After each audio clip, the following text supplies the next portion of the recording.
Միթե Աստված կարող է մեռնել։ Աստված մահացավ, մենք սպանեցինք նրան։ Այս խոսքերը գերմանացի փիլիսոփա Նիցշեն ասել է, ակնարկելով աշխարհի բարոյական անկումն ու հոգևոր արժեքների մերժումը։ Բայց մենք գիտենք, որ անկախ փիլիսոփայական մտորումներից Աստված մեռավ խաչի վրա, եւ դա մեծագույն հաղթանակն է հանուն մարդու փրկության։ Պատկերացրու, որ աշխարհի բոլոր մարդիկ բոլոր ժամանակներում դատապարտված են մահվան, որովհետև մեղավոր են,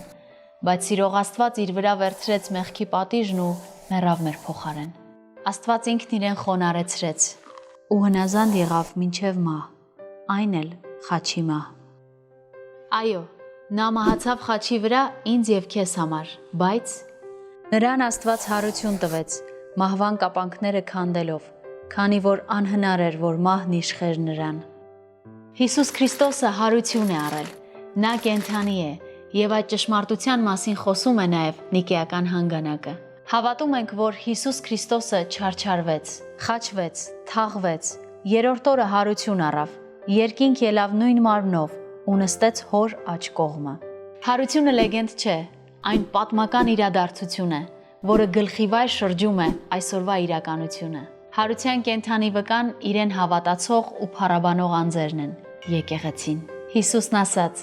Ես եմ հարությունը եւ կյանքը, ով հավատում է ինձ, թեկուզ եւ մեռնի, կապրի։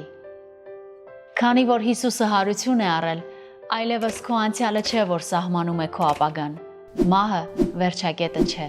Հավատում ես, որ Քրիստոս հարյավի մեռելոց։ Եթե այո, ապա օրհնյալ է այդ հարությունը, հենց քեզ համար։